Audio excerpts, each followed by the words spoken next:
Okay. Now tell me one thing. How do I get the demand function? Roy's identity.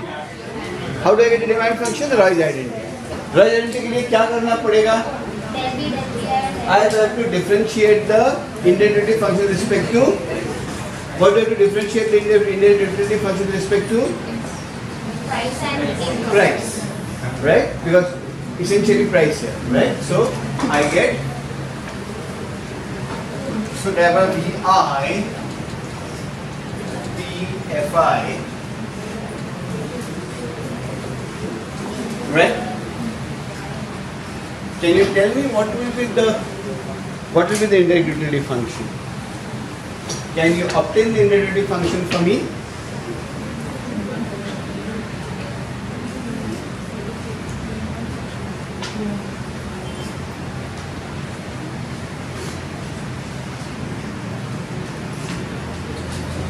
Differentiate and tell me what the indirect utility function will look like. You have to differentiate this expression with respect to P. You have to differentiate this expression with respect to P. How do you differentiate this with respect to P?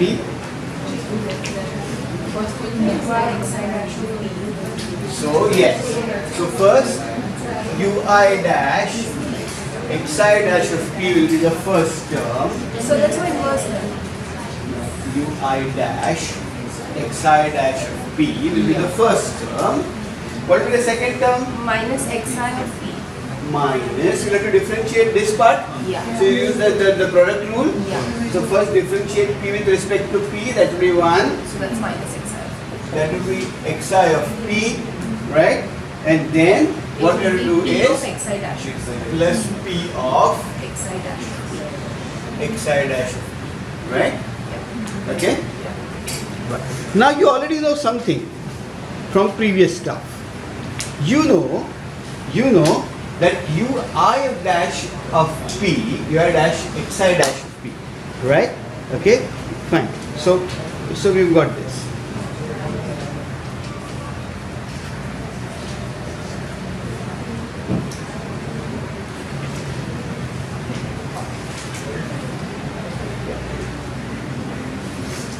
So now can you solve this further?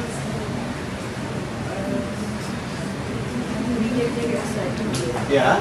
Xi dash of P. What is xi dash of P?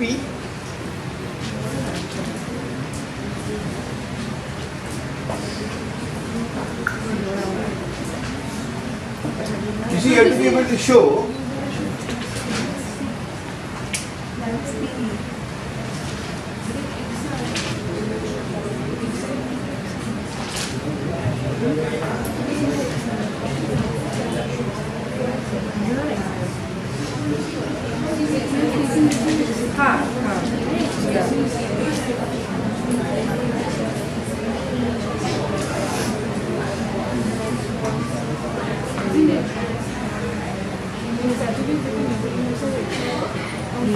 you already know something from your consumer utility maximization problem, right?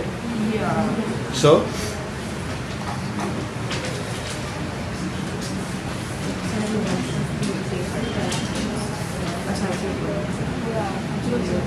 So we actually xi. So that makes it xi double dash.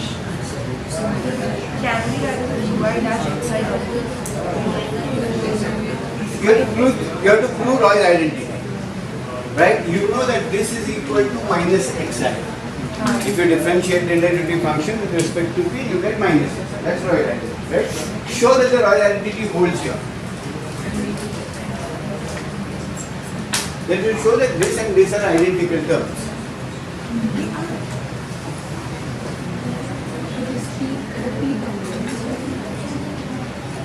Because there's also P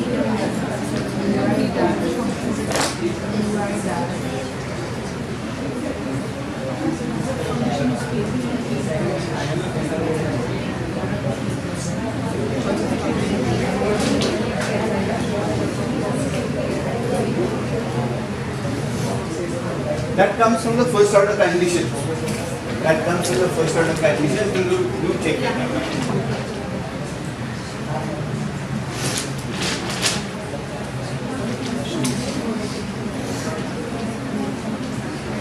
कसं करणार?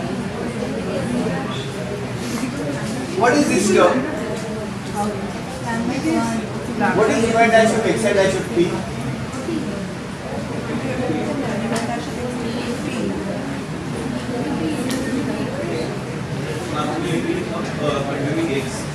हे माहिती आहे ते सम मध्ये काय होती?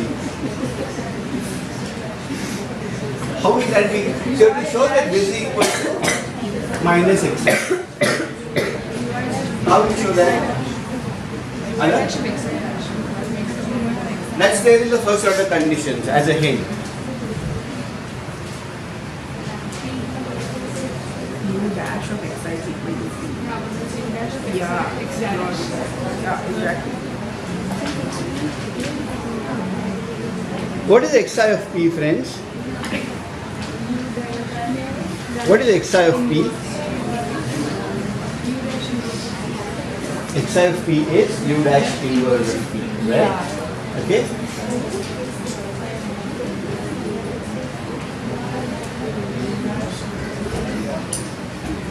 So what is xi of p? Not a complicated. Think through this. It's a simple answer. So Lloyd's equality is minus del v del pi by minus del v del n when is del v del n. Differentiate the indelibility with respect to p. You get the right identity. 2 minus x. Right identity.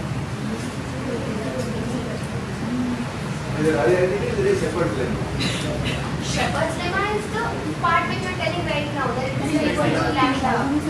So is this Royal identity or this Shepherd's The lemma? Shepard's lemma. Is this Shepherd's lemma? This book says it's Royal identity.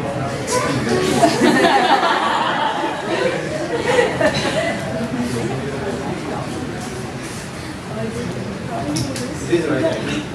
Okay, that will be by that will be.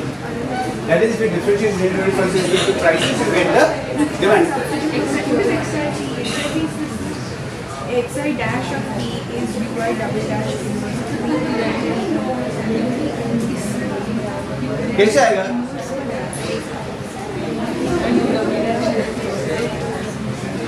अच्छा हाँ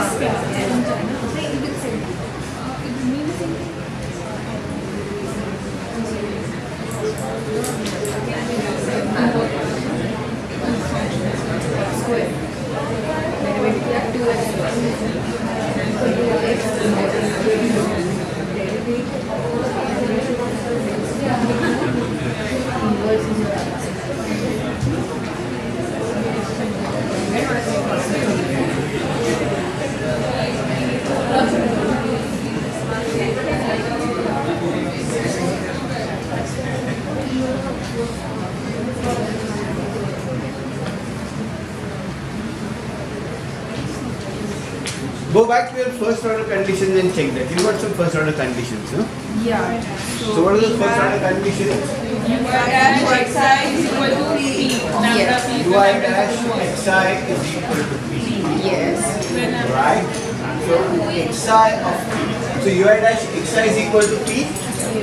Right? Ui dash xi is equal to p. Now what is this ui dash?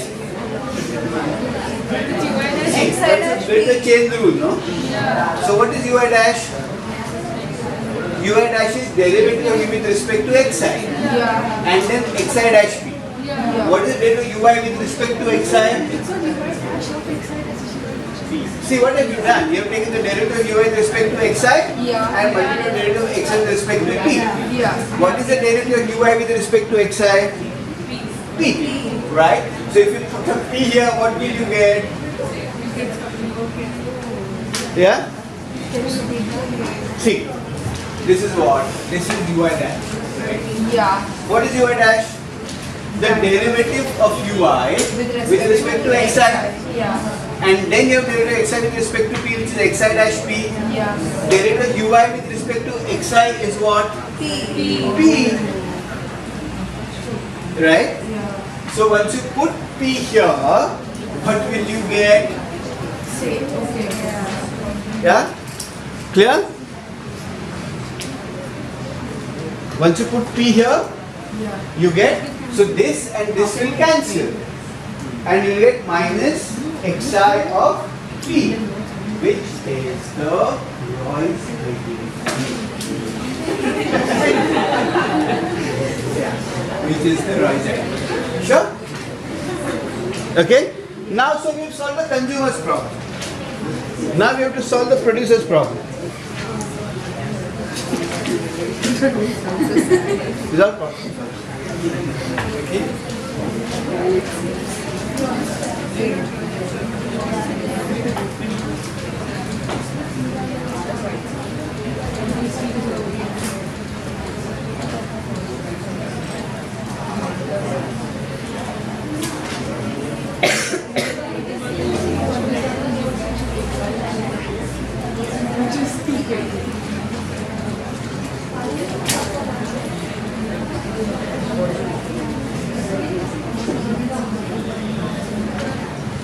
Right? Yeah. For the producer, he wants to maximize profits. Okay? So the profit function for the producer, the monopolist is N1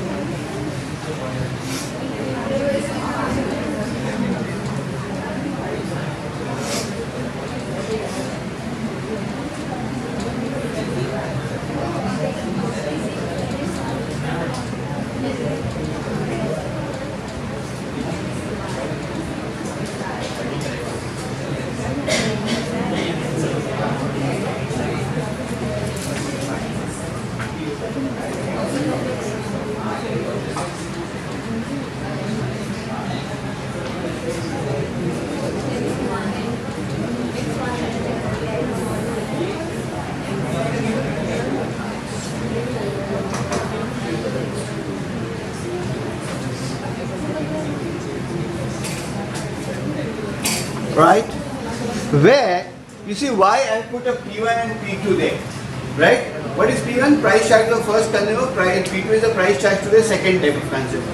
But we are ultimately going to show the first degree price discrimination, both P1 and P2 will be equal to marginal cost C, right? That will be the outcome. So essentially the prices will be the same, only a fixed tariff will be charged, right? Okay? So do we need to write as P1 and P2 as Because second we still price? not proved it. Oh. Showing P1 is equal to P2 equal to C will be a part of the proof that we are doing. Right? That if you have a first degree price discriminator, we will charge the same price to but different tariffs. Right? Okay. So this is what the monopolist is trying to do. Can you understand what this is? Can you please tell me what that expression on the board is? How does one understand that expression on the board?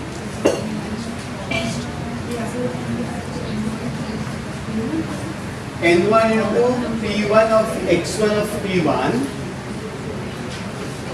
What are the lights in this? So what is this? What is P1 into, what is X1 into P1?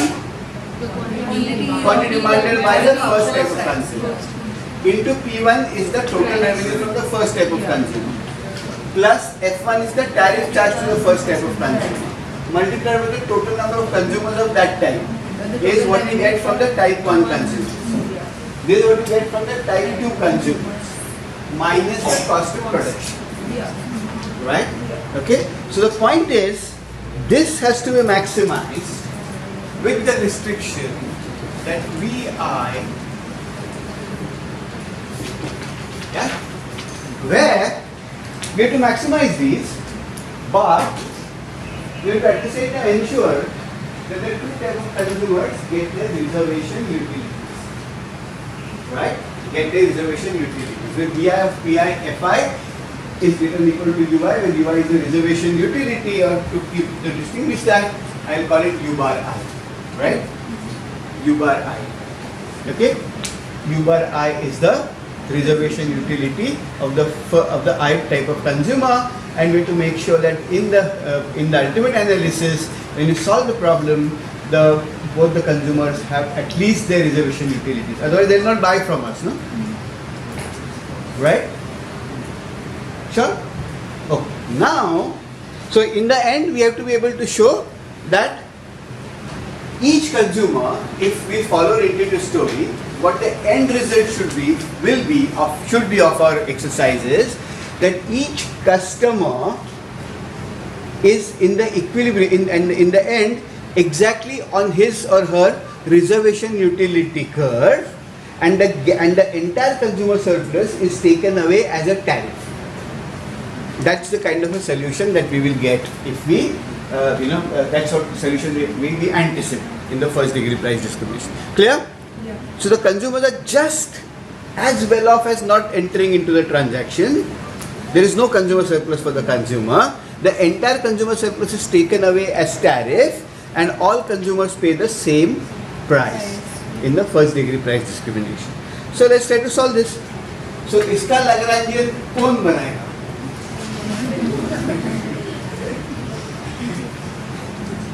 Yeah?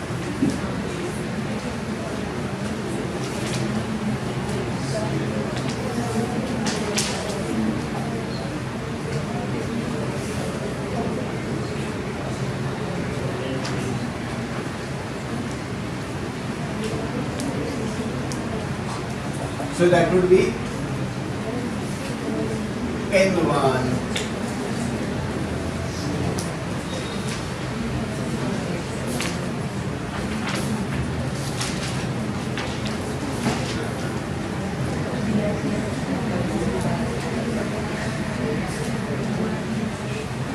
दो constant है ना? या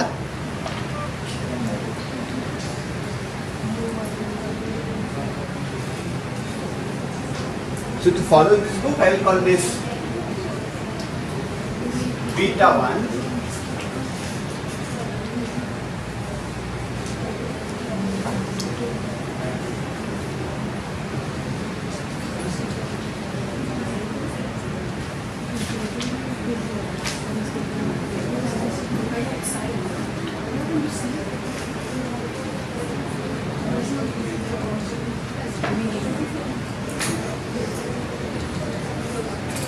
Is it right? So the cost. These are the indifference. Minus C. Minus.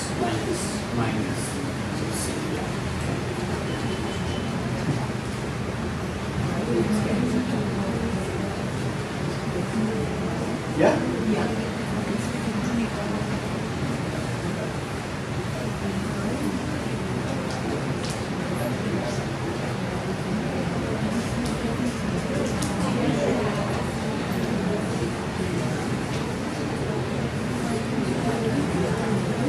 Okay so अभी क्या क्या differentiate करना है first तो P से करना है ना P1 P2 से करना है ना एंड देन F1 F2 से करना है because the producer strategies are producers ideas of P1 and P2 okay now first P1 से मल्टीप्लाई डिफरेंशिएट करेंगे तो कीजिए please and tell me what the solutions will be difference P1 P2 F1 F2 differentiate with P1 P2 F1 F2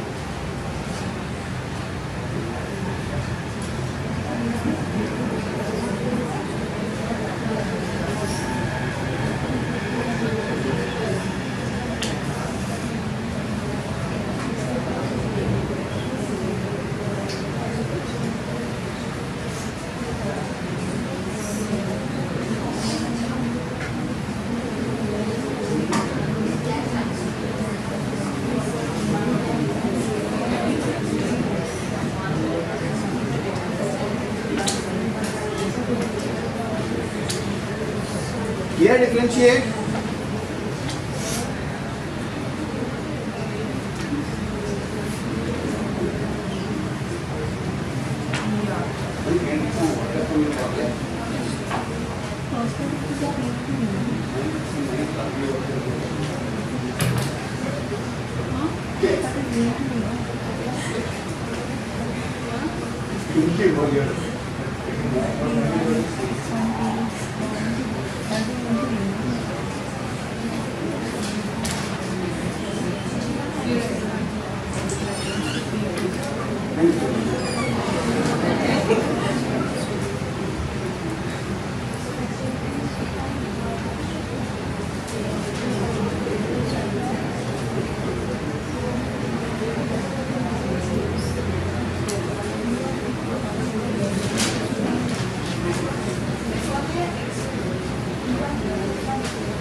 differentiate With respect to P1 or P2? पहले P1 P2 से करने का, फिर F1 F2 से करने का. Shall I write this off? Right? Because I don't have to derive. It's already there in the thing.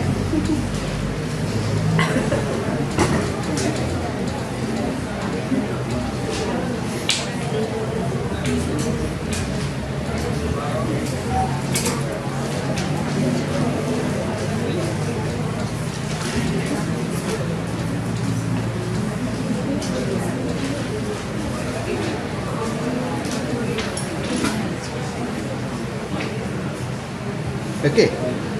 So you get, first you get the following four equations. N1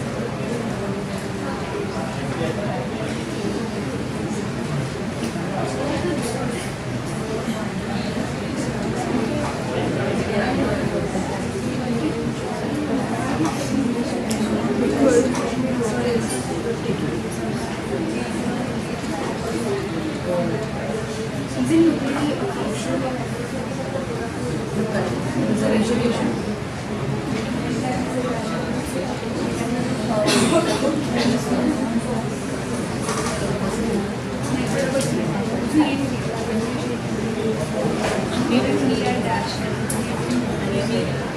Yeah?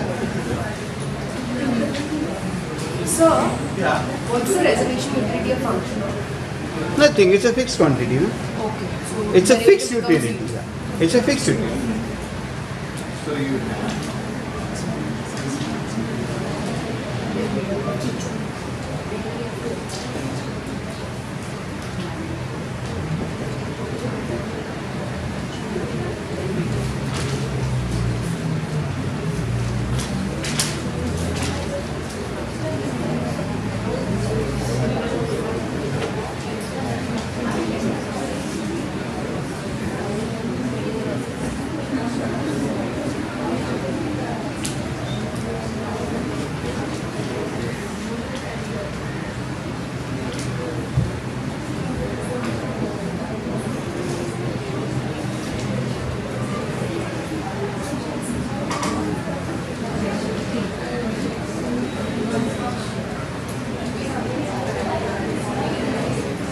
Okay, so you have all these conditions, right? What are these conditions? The first four derivatives, right? These are the reservation utility constraints for both the players, and these are the Lagrange multipliers. You know the Lagrange multipliers beta 1, beta 2 have to be strictly non-zero, and then you have the condition that beta 1 into the constraint. Either beta 1 must be 0 or the constraint must hold with equality. Either beta 2 must be 0 or the constraint must hold with equality. Right? So those last equations actually represent that. Right? Because you know that the Lagrange multiplier is the shadow value of the constraint. So the constraint is not binding, the shadow value must be 0. If the shadow value is positive, the constraint must be binding.